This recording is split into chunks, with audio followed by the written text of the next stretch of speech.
Ladies and gentlemen, it's only the best and the brightest and the most amazing creators that we bring back to the God and Gig Show podcast. And this man really almost helped originate this podcast. Back in 2019, we were only 40 so episodes in. And I knew I had to get this young man, this talented. I saw him smile. If you're not watching YouTube, he's smiling right there because I want to make sure y'all hear he's still young. And I wanted to get him in on the podcast because he really was an example of everything we try to do here in lifestyle, in building creatives, in technical aspects, but more importantly, in the lifestyle and the mentality of being an entrepreneur. He had to come back, and we finally got him back now, 200 episodes later or so. He is back. John Mike, welcome to the God and Gig Show. How are you, my friend? Man, I'm amazing. 200 episodes, man. It- It's That's it's nuts. it really is nuts, and it either goes to show that I don't know how to take a hint, or that his perseverance pays off. It's one of those two.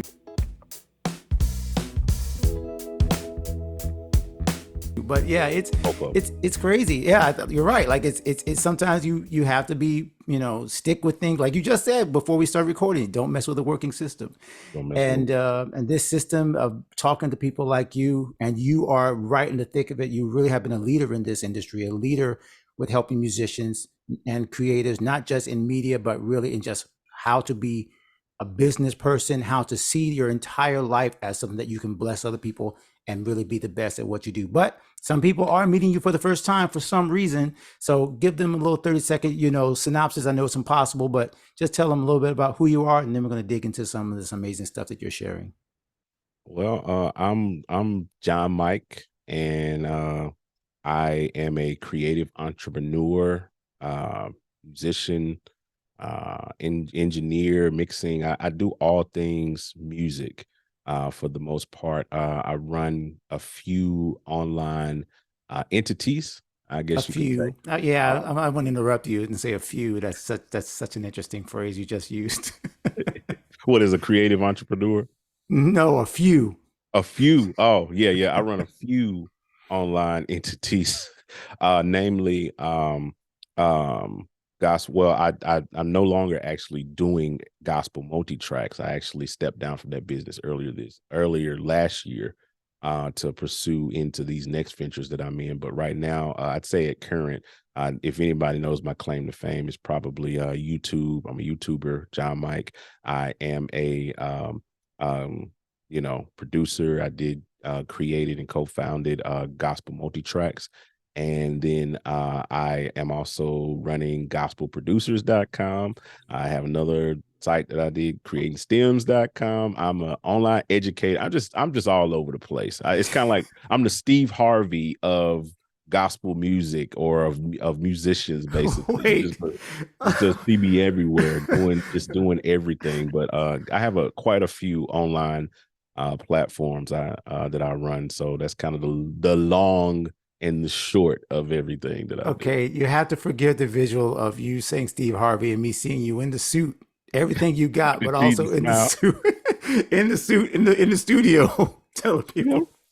Nah, but I love the fact that I was teasing you about the few, and that's what you just went into. And this is where I think we can go so many directions with this conversation. Obviously, I will Yes, tell sir. them right now they need to go back to episode 43 because you told your entire story. That was one of the most inspiring. Honestly, it helped me keep going at that point when you did Really. episode 43. Yes, when you told me about getting through being a piano teacher, your evolution from seeing that you were more than just a piano teacher, of just starting this business by going into the Craigslist and selling the gear. And I'm just telling, if you guys go back. I mean, I think we actually did a repost of that episode again, just Yeah. because I wanted people not to have to go all the way back, scrolling all the way back to the podcast archives. So we really, I need to go look. I need to go yeah, listen to it myself.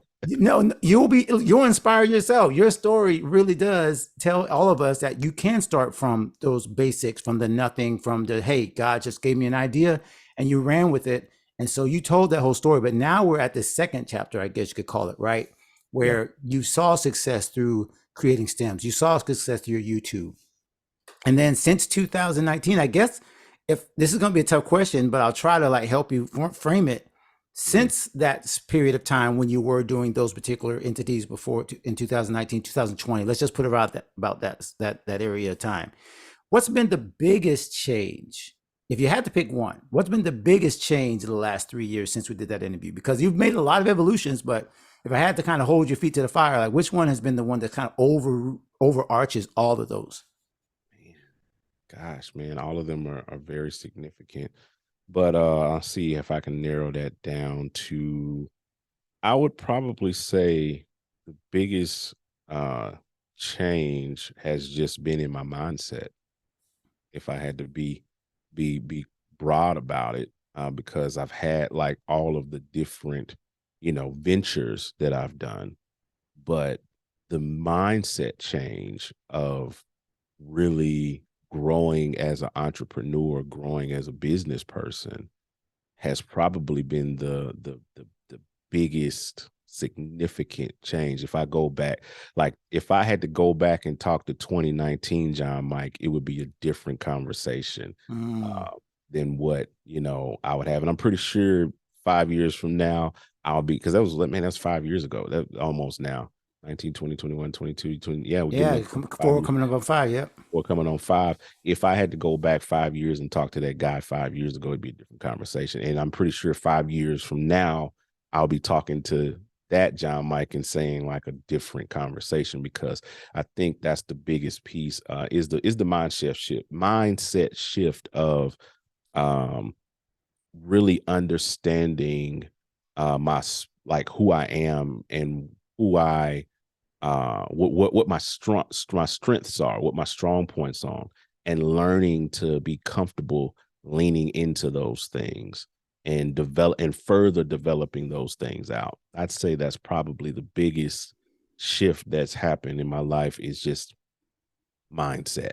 Mm, I shifted my mindset over the last 5 years, and I'm thinking about things differently. I'm looking at things differently. I'm projecting different things over the next 5 years. The stuff that I was thinking about then are miles. I'm miles away from that stuff, and I'm thinking 10 miles ahead. You know what I mm, mean? yeah. Like I'm realizing that what I was doing back then was preparing to run a 5K, you know, I was preparing to run a 5K, but then when I got into the race, I realized that it was a marathon, and I wasn't prepared for it, and so Wow. now that's kind of the biggest thing I probably say. I know I could trail off and No, no, I love it. really deep that. The fact that you brought up running is hilarious because I literally, we could talk about health and fitness because I've also seen you on that journey too. That's a whole nother conversation I would love to get into later. But Definitely. I'm trying to get into, running. So you mentioned the 5K thing. I just finished running this morning and I did my little 5K and I was like, I felt pretty good about myself. Back Yeah, in 2019, that guy would not have been able to run it at all. Like I I would have bet been you I huffing and wouldn't. puffing. And it's so funny that you said that you were preparing for something, right? You were preparing for a certain level that you were at. You were at a level that most of us that are beginning were aspiring to back then, Yep. right? We didn't have, a lot of people that are listening right now are watching. They're still trying to get to where you were. And yet Wow. you're saying you had to shift at that point. Like we would have seen that as success. Hey, Yes. just coast. You got it. Just keep doing what you're doing. Don't mess with the working system. And yet you said there needs to be a change. And now you are an educator. You're former piano teacher, now an educator in tech, an educator in all things music. Yeah. Why do you think that's hard to do? Why is it hard to say, hey, I've reached a certain level and yet I still have to grow? Because I feel like, again, same thing.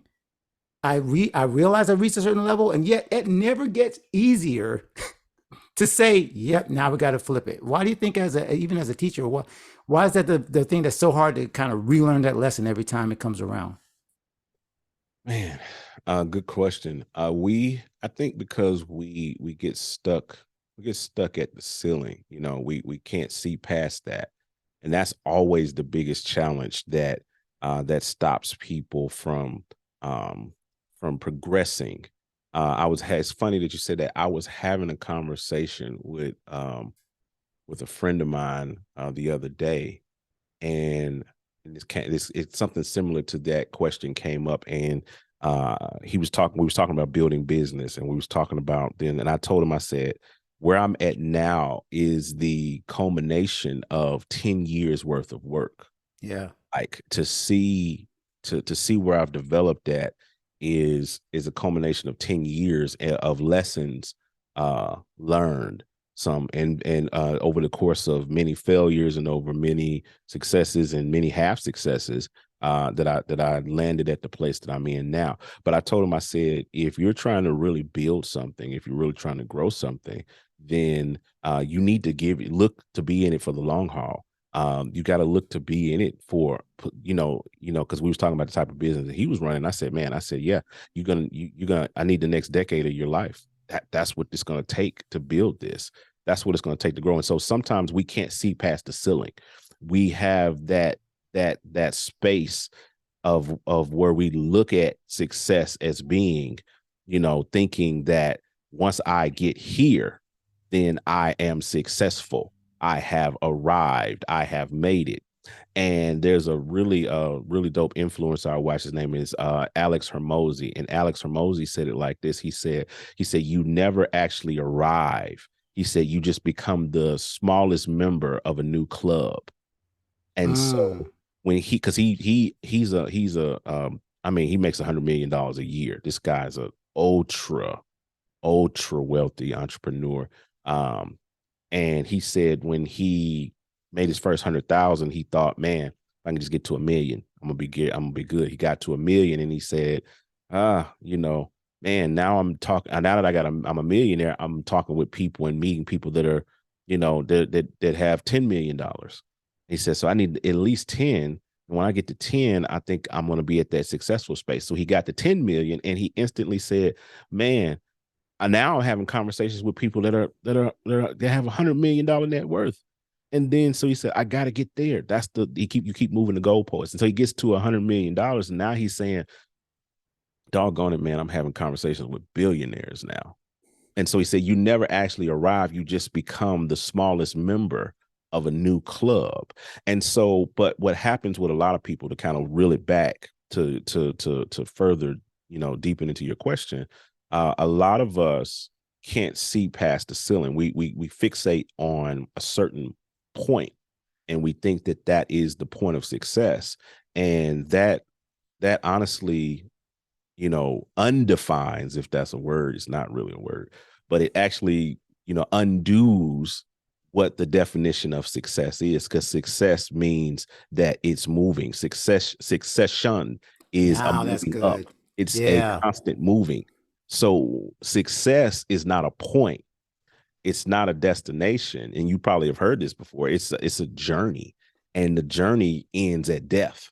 Like, there's no point that you stop succeeding, or you should aim to stop succeeding. There's no destination point that you can put in your maps on your phone to success that's going to give you the GPS coordinates to that. There's no area code for success. You just have to keep pushing. And as you get into your journey and as you build, you'll constantly be figuring out what the next move is, what the next step is. But the last point I'll give on this is where I was going with that conversation with that young man that I was having, and about him giving the next 10 years. And this will maybe give you a little bit deeper insight Yeah. into my level of thinking on things. Um, you know, it takes about 4 years. It takes about 10 years to really build something. That's my philosophy on things. This is where I'm at right now, where my thinking is. It might change 5 years from now, but where I'm at currently, at the 10-year mark of really like digging in as a creative entrepreneur, this is where I see it at. It takes about 4 years to learn something, to really learn a skill. Now, you'll get proficient. Proficiency is different from the learning of a skill. Like when you can say that you learned a skill, like I'm proficient with a hammer. I can pick up a hammer and hammer in the nail and put up a frame or whatever, but I'm far from knowing everything I need to know to be a carpenter. You Yeah. know what I mean? Yeah. But I'm proficient with a hammer. I'm proficient with a screwdriver, but I'm not a tool man. I'm not a handyman. I'm not an electrician. So, we become proficient in things just by way of just researching, learning, and using said tools and things. But it takes 4 years in something to really learn it, to really become what it is that you're looking at. So if you're a video editor and you just start getting on YouTube now and learning how to edit video, learning how to do those things, well, right now you may have become proficient at a set of skills, but give it 4 years of really learning, and you're not just working on YouTube videos, you might be working on films. You see Yeah. what I'm saying? So there's a space of knowledge, of getting the knowledge on something. That's why you go to college for 4 years. That's why high school is four That's years, because yeah. it That's takes it. that Yeah. long to learn a skill. Now, here's where I'm going to keep pushing it. So 4 years to learn that skill, it takes another 2 years to make that into a business, to become a master of that skill. I should say, I'll back up and say that it takes about 2 years to become a master of that skill. That's why the master's program after you come out of college is another 2 years, because it takes another 2 years to become a master at something. So let's go back to musicians and creatives, because we're talking a lot to musicians and stuff. 4 years of learning to get your degree in music and stuff, you get the knowledge, you learn how to be a musician. You're there, but you're not a master yet. You're not a Corey Henry. You're not a Stevie Wonder. You're not a so many Robert Glasper. It's these people that have mastered the skill. Yeah. You know what I mean? And so from mastery, though, even after mastery, it takes an additional 2 years out of that to learn how to scale that into a business. Takes another, it takes a long, no, turn that into a business, and then it takes another 2 years to learn how to scale that. Yeah. So there's your 10-year period. You got learning the skill, perfecting the skill, making the skill into a business, and then scaling the skill. Here's the thing that talks into what are you in, what stops people. A lot of people stop at the learning. Think about all of the musicians and people that are fine with just learning the skill. They just learned how to play. You learn how to play bass. You learn how to play guitar. You Right. learn how to play drums. You play for your church. You gig on the weekends, but you're far from a master. And some people are content with just learning that Yes. skill, And and they never press past that. mm-hmm. You know what I mean? So then you have like the Corey Henrys and the Stevie Wonders and the Robert Glaspers and the great musicians of our time that learned how to master that skill, and they're known for being masters in that place, in that space, and they get notoriety and attention and celebrity for being masters of those skills. But that they still haven't turned it into a business yet.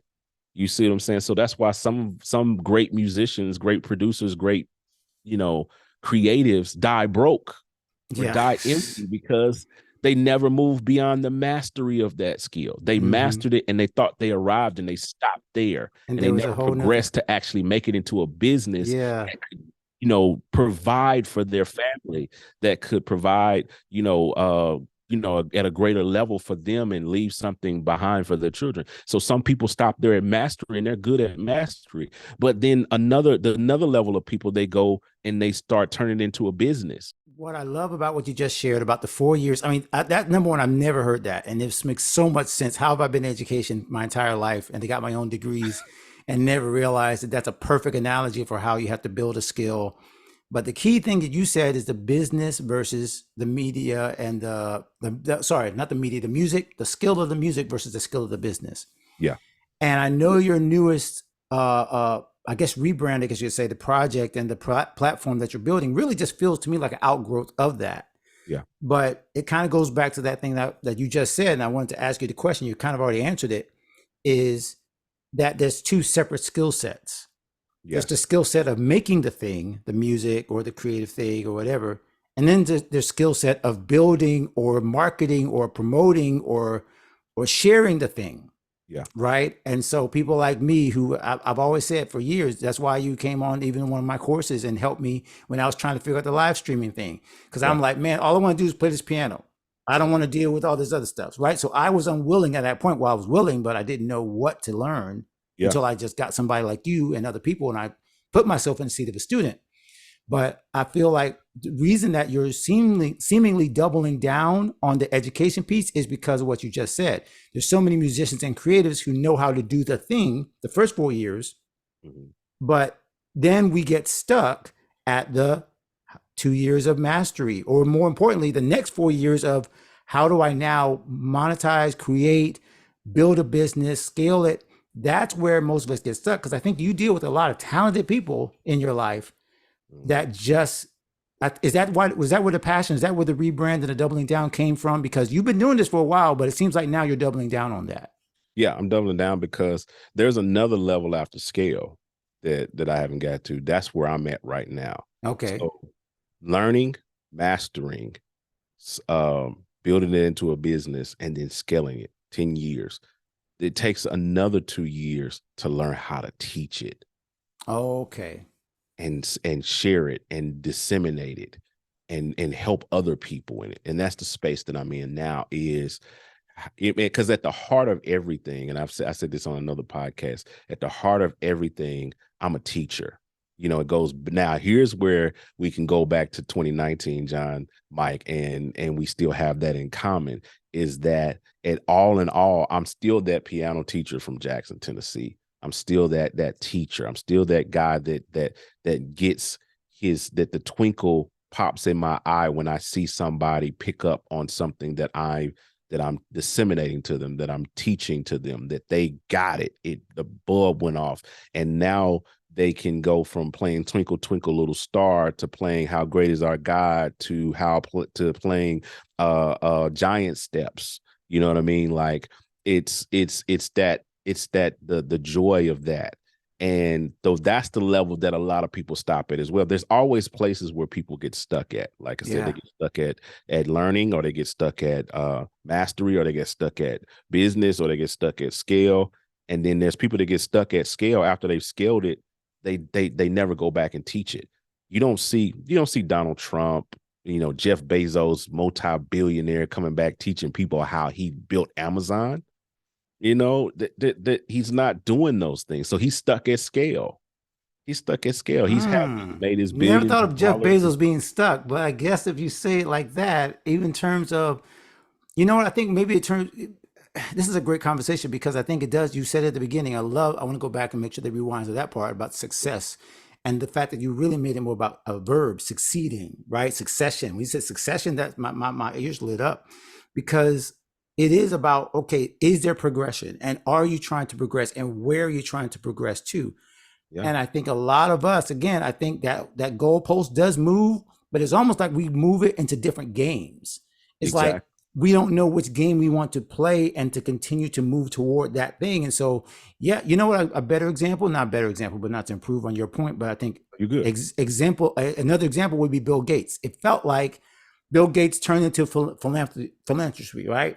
But it almost felt like a lot of people started making fun of him, and it's like, oh, well, is he really trying to save the earth, or is like he got farmland, he's owning all, and so it was almost like even in his branding, or whatever we want to call it, it wasn't clear to us that this is where your natural progression lies. Even though you got all the money in the world, it seemed like there was a difference in the purpose behind his progression, right? Even though, again, success, how can you get more successful than one of the richest people in the world? So it's interesting that you say that for creatives and those of us. Yeah, maybe I think what you become clear on is, hey, this is where I'm progressing to. This is where I see my life leading.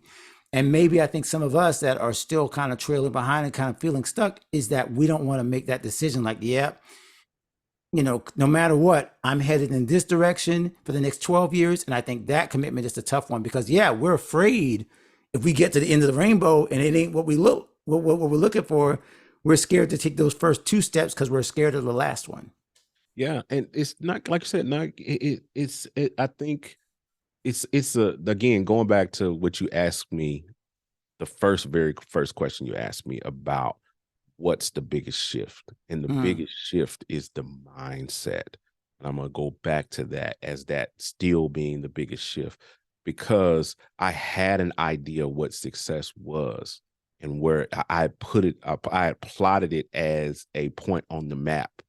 You know what I mean? yeah. And when you plot it, and it's nothing wrong with setting goals. I'm not saying not to set goals. I'm not saying not to uh to put that, but when you espouse yourself to the goal as the finality, as the final point, then that's where when you start feeling stuck and you stop looking at how far you came in your journey. You know what I mean? Like Yeah. if you're moving, you're succeeding. And then by definition, you're successful. Success is anything that's moving. It's anybody that's moving. It doesn't matter if you made $1 today or if you made 100,000. If you made one more dollar today than you made yesterday, you are succeeding. And so the point is, we get asphyxiated on these far out things, which we should aspire. Yeah, you should have The long-term present. goals and yeah. But we feel stuck when we start to examine the chasm between where the $1 is and the $100,000 is. And then you feel stuck because you see yourself as not moving. And so it's a false dichotomy almost of it, because you're actually succeeding but you have to keep perspective. Where was I 10 years ago? 10 years ago, I was broke, busted, and disgusted, as they say in church. I was broke. I had food. I was on food stamps. I had 6 babies in the house, trying to figure out how I was going to feed them. You know what I mean? And then you examine that based off of where you are now. So if you feel stuck, the first thing to do is to look at where you are now versus where you were. And the place that you're stuck in right now might actually be the place that you need to be stuck in at the moment, because you're stuck in a place that's way ahead of where you were before. You know what I mean? Because stuck today is different from stuck 5 years ago. That's it. There's some things that I feel like I'm stuck in right now. I'll keep it quite honest. There are some areas of my business, some areas of my life where I still feel stuck. Excuse me. I still feel stuck. But where I'm able to examine the movement and the growth, because we want to microwave society wants us to get there Right quick, away. Yeah, we don't get give any there in a chance hurry. for development. It's a journey. It's not a point of interest that you're trying to get to. And if you do, once you get that point of interest, you stop. If my stopping point was making $100,000, I would have stopped 5 years ago. If that was my main place of trying to get to, if that was my main goal, like I got to make 100K, I would have stopped 5 years ago. I would have just stopped, and I'd be stuck at 100,000. You know what I mean? But you can't like espouse yourself to those things. You have to keep moving. You have to, for your own self, moving the goalpost and understanding in the chasm between where you were, where you are now, and where you're going. It's so many different other analogies I can give around that, but that's the premise. It's just keeping it moving no matter what. Like my dad had a saying. I love saying this. I've said this at least 3 times this week to 3 different people, but my dad had an old saying. He said, "Son, you've heard this, but I'm gonna tell you what my dad would say, because my dad had a way of like saying stuff and then They'll adding love it stuff to always. it, Yeah. adding stuff to it that was just take it to another level to make it make more sense. He say, "Son, ain't no use crying over spilled milk." But then he would say, "Get a mop and clean it up." The milk is on the floor, you know, Yeah. Crying over it's not gonna make it crying over it, change. get a mop and clean it up. Then he say another saying that he would say, this is just for some comedy, to kind of break up the monotony, just for some comedy, just for a laugh. It's not relative to anything we're gonna be talking about, but just for a laugh, he say, "Boy, I brought you in this world. Oh Wow." yes. I'll take you out. He said, but this is what he said, "But it don't make me no difference, because I'll make another one to look just like you. And I'll call him John too." Oh Lord. You thought that was your picture on the wall. That's not your picture on the wall. That's number 12. You number 13. Which one? We're gonna keep going till we get this right. Oh my gosh. I love So it. it's those things like that. It's you gotta keep moving. You gotta keep progressing. Don't allow yourself, if I can say it this way, to get stuck. Don't allow yourself to get stuck. You're in control of that narrative in your own mind. My friend, thank you for watching this episode. If that blessed you, you got to make sure that you stay connected with this community and this channel so that you can get more where that came from. We're sharing great interviews, tactics, strategies, mindsets, lifestyle choices. Everything is going to help you become a totally confident creative. And don't miss an episode of the Guided Gig Show. If you are staying connected to our channel, you'll be able to find us anytime we release new episodes. And you can check out some of our archives of almost 200 episodes now that we've shared over the last few years. Make sure you check out one of the suggestions right now because it's probably perfect for you to continue to develop as a creative. And continue to stay connected with us because we're here to help you become the creative that God created you to be. We'll see you in the next episode.